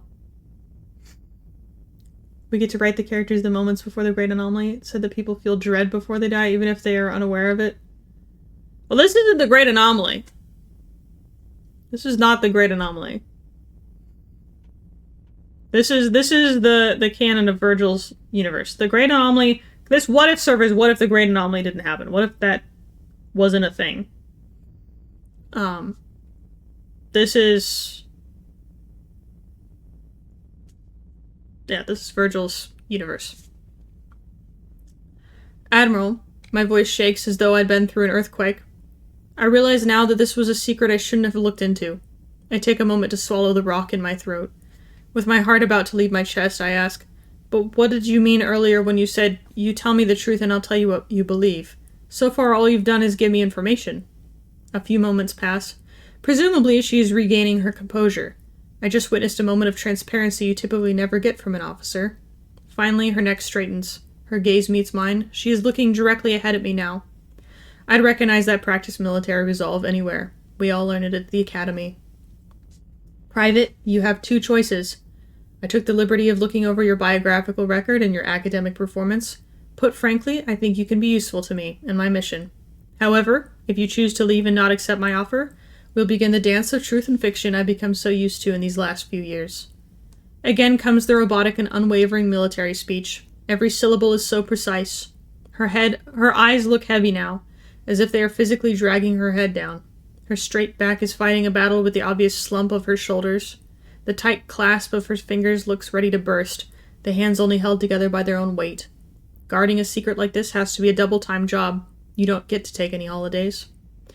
And what if I say yes? I don't much like the thought of being a sensor analyst for the rest of my life. It seems, too, like the more authority I gain, the more of a liability I become for you, because I could talk at any time. Do I really have a choice here? My reply hangs in the air. Her game is obvious. I'm not walking out of here without a job change, but she could at least be honest with me. I know she was lying about something, and I think this is it. I'm never going to return to my duties. The trajectory of my career has been irrevocably altered by this simple discovery. If only I'd kept my nose out of where it didn't belong. She chuckles a bit and sits back in her chair, her fingers finally unclasp and rest on the arms of her chair. The faint smirk is back in the corner of her mouth again. Pausing to read chat here. I have a feeling when we go to the planet with that scary image, everyone's gonna die besides Virgil. So no matter what they did, all of the what-if characters we made besides Virgil would have died anyway. That's actually a crazy idea. If they were all doomed to die anyway, that's actually an insane idea. I mean, since we have characters who were in the Great Anomaly, we know their personality and how they lived. We grew connected to them. We so often are used to learning about those who survived. There wouldn't be any chance for any of them surviving. So, there's a few things here. So, there's the canon of Virgil's universe, which is different from the What If server. There are certain characters that do line up with enough with the canon of Virgil's universe that Virgil considers them to be like part of the canon. But there are a lot of characters that just don't line up with like the universe. Like take Eryxavex, for example. Eryxavex is not any race that is in the Soul Pack Union, or it's complicated. Like, I think the only characters that are considered canon are obviously Marcello, Amelia, Yelena, and Eleanor. Because either the characters, there are characters that just don't have the same race as one of the pre-established races that were written, like Anathi, human. You couldn't really be Cayenne, that would be complicated. Yeah, Sprite Ulm is not canon. But canon to What If? Yeah, so the Smile SMP thing is separate. The Smile SMP is... It's important to say all the people who worked heavily with me in order to make them canon. Yeah, this wasn't just, like, deciding who's canon. Like, if you worked really hard because you wanted it to be canon to the actual universe, that's what that is. But that's for... So there's the Virgil's universe, there's the What If alternate universe, there's the Smile SMP, and Solace, which is technically another alternate universe. Because the Great Anomaly never happened. Like, that's what should have happened, is the Great Anomaly never happened. But yeah, that's what alternate universes are. What If is... It's kind of like Marvel's What If. That's what I kind of base the idea off of. Is, this isn't what actually happened, but what if this happened? So... Yes, all of the characters are canon to the What If universe, but not necessarily to Virgil's universe. Does that make sense? But yeah, I know everyone worked very hard on them. And so yes, they're canon in the What If universe. You're confused, what are you confused about? So there's... Virgil has been working... This Virgil universe here, the Soul Pack Union... All of that stuff, that is something he's been working on himself for years and years before the Smile SMP happened. And I decided to bring that in to the What If thing and be like, hey, let's have your universe in here because it's really extensive and cool. So it is a non-canon version of it.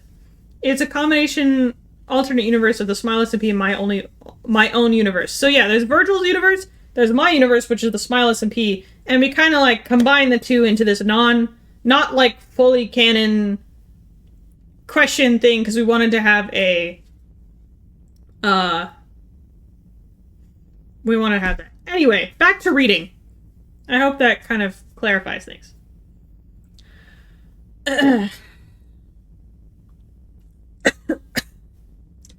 You see, Private, this is exactly why I want you on my team. You see through everything. People like you are rare. However, if you want to leave, you can. I won't stop you. She stops for a moment to wave her hand in a nonchalant fashion. Go ahead and start telling people how a freshly graduated cadet made the discovery of our lifetimes. The reports they read will contradict your every word, she says with a touch of hostility. Her eyes lock with mine. They have to, Private. I have kept this secret safe from men far more dangerous to me than you. She isn't searching for something abstract anymore. I am her target. She's right. She has the power to rework the reports to make me look like a liar. Nobody will take me seriously after that point. I'd be struggling just to keep a career in the Navy, let alone get promoted. I'd never be able to tell the truth to anyone. An admiral conspiring to make me look like a fool? No one would ever believe that. She's right about everything. Even if I get all the evidence I want, I'd be no threat to her. I can't stop her from flatlining my career right now. I can feel the muscles in my face tense up as I analyze the depth of the shit I'm in. She's right about something else, too. These alien objects are extremely dangerous. My own readings confirmed it. I saw firsthand just how much energy they can output. It's not a stretch to assume they can manipulate gravity that way. Our own ships do it just on a much smaller scale to go faster than light. The scientist in me desires a strong free flow of information, but maybe this is something better kept a secret. If I really wanted the opportunity to study these things, to make sure they aren't misused, I need to get in on her mission. Clearly, I need to get on her good side. So, if I do join you, what's the next step? I ask, curious to see what lengths we have to go. Well, if you're really on board, you need to know a few things. Number 1, you will never be able to contact anyone from your life ever again. Number 2, your service record will be falsified as long as you are alive. You will be given jobs too far away to visit home, and an agent from my office will write your letters. Number 3, if you die, your body will be returned to your family if we can recover it, but they'll never know how you really died. This is the first rule to give me pause. I don't like lying to my family, but I really don't seem to have much choice. Number 4, you will be working undercover for years at a time. The isolation will be brutal, and you will have to lie to and betray everyone you make friends with. However, I think you have the wherewithal to handle it. You don't have to decide right this second. Matter of fact, I'd rather you eat breakfast first before you come to me with your choice. For a moment, the room is silent. Admiral Friedrich is still in her chair, her steely eyes freezing me in place. I'll do it, I reply. Really? Wait, you're not concerned about any of the restrictions? She stares at me with one eyebrow raised. I can see the way her forehead shifts while she tries to interpret my reply.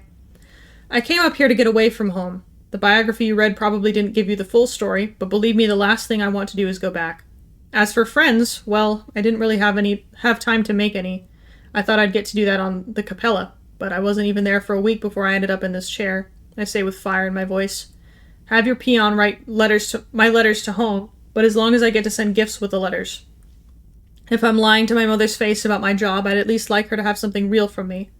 She nods at me. Kyo, make it happen. She gestures to one of the armed guards, and he quickly leaves the room.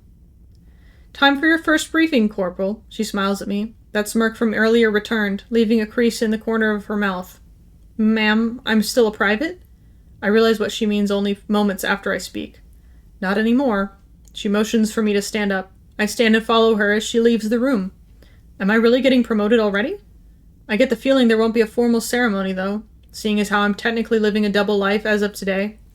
One thing's for sure, though. Everyone will remember the name of Marcella Virgil. No matter which version of my life they read, I'm going to make sure of it. We step out of the Admiral's office. I can smell the metallic tinge of sterilized air. We turn and step into an elevator. After all the chaos, a thought occurs to me. Admiral, you never told me where we are right now. Where we are right now. The elevator dings. We walk down the concourse hallways and come to a large door. As the door opens, I feel the subtle breeze of the air pressure stabilizing. My eyes are greeted by the ship's first hangar. Oh, I guess that answered this question. I stare around with my mouth agape. I've never seen hangars on some of the older carriers when a frigate was maybe 50... I've seen hangars on some of the older carriers when a frigate was maybe 50 meters long, but this is way bigger. Modern frigates are 400 meters long, and this place is full of them. There are 2 rows of frigates on either side of the hangar going 5 ships deep. If you've ever seen the inside of a sports stadium, it might as well be the size of a closet in here. There are forklifts the size of buildings moving freight around, and they're dwarfed by the sheer size of some of the ships docked here. Corporal, you're on the board the SP&S Chara, the flagship of the Navy's First Fleet. Enjoy it while it lasts, because our ride is almost here. There are a few other operatives there waiting for a briefing. Another frigate flies into the hangar. The magnetic boots I'm wearing turn on automatically to grip the floor. For a few seconds, a hurricane of wake turbulence from the frigate passes over us, and then suddenly all is still as it was before. I look up to read the inscription on the side, SP&S Arcturus. She's an old ship, but she'll suit our needs. She's been retrofitted with some prototype stealth technology, but it could use an engineer's touch. The hum of the cargo ramp's opening fills the entire hangar. One of the building-sized loaders drops a few crates into the cargo bay and then pulls away so we can board. Walking through an older ship is like walking into a time capsule. The floor plates are starting to lose their gravity, so sometimes you feel lighter or heavier depending on your gait. The lights are starting to dim as the LEDs slowly degrade. The air smells particularly flat due to the filtration system needing a good cleaning. Admiral Friedrich leads me to a briefing room with a few other people already seated in front of a display screen. There's a big round table with lots of empty seats. The other people are all seated at the end closest to the screen.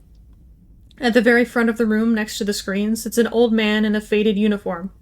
I take a seat at the table next to the other human. There are 2 other people here. Both are Anathi. The human looks to be about my age, maybe a little older. They had all definitely been waiting for me.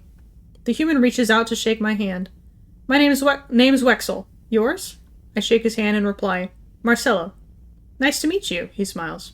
Likewise. The Admiral turns on the screen to present us with a list of bullet points. Good afternoon, gentlemen. First, I'd like to thank you for the sacrifices you're all about to make. You've all been brought up to speed on what our mission goal is. Now let's get into some details. The slide flicks over. Pictured is a man in what looks like light power armor. The armor is a dark gunmetal gray. He has a utility belt with a white skull ornament on the buckle. Covering his face is an advanced gas filtration helmet. Engraved on the shoulder is a purple circle with 3 stars in the center. Holstered on his hip looks to be a rather large pistol, probably a rail pistol. The right eye of his helmet has 3 small cameras over it, whereas the left has just one. The way the light hits the lenses make them glow a subtle orange color. His name is Antoine Dechant. He's a pirate, but not just any pirate. He is the pirate. He is the leader of the infamous pirate cartel known as the Plunderers of Poltoy. Murmurs begin to take over the room. The Anathi are whispering to each other. Wexel turns to me and whispers, They raided a planet my cousin was living on once. His eyes wide open. His shoulders twitch nervously as his breath quickens. Clearly this news is new and frightening. I've heard the stories of what they do, but I didn't realize the Navy was this serious about hunting him down, I reply sheepishly. Admiral Friedrich snapped her fingers, and that was all it took to stifle the whispering. Save the gossip till you're dismissed. I'm giving this briefing now, and I'm only giving it once. I shouldn't need to remind you that your lives depend on the information I'm giving you. The sternness I'd heard when I woke up was present, as was that scowl I'd picked up on during our conversation in her office about 20 minutes ago. I know it means to sit up and shut up. By the looks of it, so do the other guys. She has our undivided attention now. According to my intelligence reports, Antoine commands a brigade of nearly 1,000 stolen ships. Most are civilian, but they've got at least 100 armed vessels now. They've been attacking a lot of military targets recently. The slide flips to show a number of small stations that have been cut to shreds, fields of red-hot debris floating around them. As you can see, it's mostly just along the rim and border, she sighed. Still, we don't know what their ultimate goal is. Hundreds are dead, and they're gathering weapons for something big. Again, the slide has changed. This time we see footage of a boarding team securing a cargo bay. The video cuts to someone opening a crate. Inside are dozens of rifles. The next crate is full of ammo. The Admiral turns to look at us. We've raided a dozen cargo ships like this in the last 2 weeks. From what I've seen, they're looking for gravity devices like the ones you were briefed on. The Admiral flicks the slide again, and now we see Antoine de Chant standing next to Governor Lucix. He runs the sector of space on the border with the Cayenne Empire and the edge of the galaxy. Antoine has gained a lot of leverage with politicians along the rim. If we attack them directly, our operation will be shut down, she says matter-of-factly. That's where you all come in. You'll be trained here, on the Arcturus, by Fleet Captain Weaver. She gestures to the old man at the front of the room. All of us look at him. The captain's hair is short and gray, and his uniform is askew. He will teach you how to infiltrate the plunderers of Poltoi. You will rise through their ranks, and will use your influence to tear them down from the inside. Friedrich's words landed like a hammer on the table. What she wants is a big ask, but all the rules she listed off to me earlier finally make sense. Gentlemen, the captain says, you will meet me in the hangar bay tomorrow morning at 0700 hours to begin training. His voice is low and raspy. He doesn't command us the way Friedrich does. His tone is much more gentle and relaxed. I expect you all to be well fed when you arrive. We will have a long day ahead of us, he continues, scanning each of our eyes to make sure he has our attention. Thank you, Captain. I'll see you in your office in a minute. Do any of you have questions? Friedrich says, looking out to all of us expectantly. I can hear the quiet purr of the energy conduits in the floor. The captain leaves the room. After a few moments, the Admiral straightens up and says, Good. Dismissed. In unison, we all stand up. The 4 of us recruits head straight for the mess hall, and the chatter starts the moment we leave the briefing room. I choose to stay quiet and listen. I'm only focused on one thing. It's about time I ate. I am starving. Yippee! Well, with only 4 people watching, maybe I don't read the other one. I think people have lost interest. I love this story, and if you were listening, you would see some things in there that you're like, Arcturus mentioned, and Antoine de Chant mentioned. If there are 5 people, I don't know, my thing says 4. But yeah. This is I'm paying attention just on Minecraft. I mean, I can read it if you want. I don't know if anyone else has read the, what I posted. Because this is what everyone has already had access to. Well, not this chapter thing, but the off-duty story.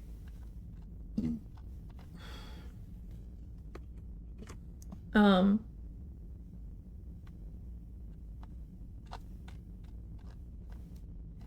can post a link to chapter 1 in the Discord. That's true. Yeah. If anyone wants to read it. A lot of people are not interested in just long reading. Fighting the urge to add Squid Game to the main SMP? That would be a fun event, honestly. Do it. I doubt many people came to your stream just to listen to an audiobook. That's fair, but it's lore! This is like official lore stuff that's important for the universe. Well, I will spare you all then, and I'll spare my voice because I don't know if you can tell, it's dying. But yeah, I'll see you all, let me look at my calendar here. I'm gone the 17th. I think I get back the 11th. No, I'm gone the 18th? Yeah. So, I'll see you on the 15th of March.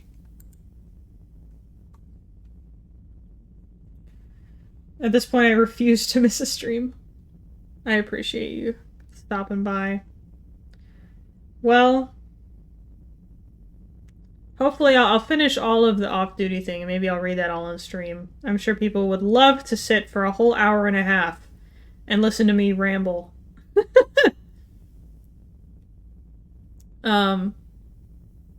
Anyway. I'll see you all in March. Goodbye.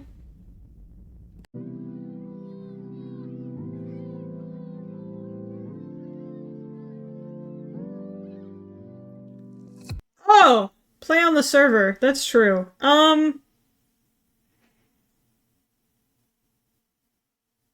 I will play on the server off stream.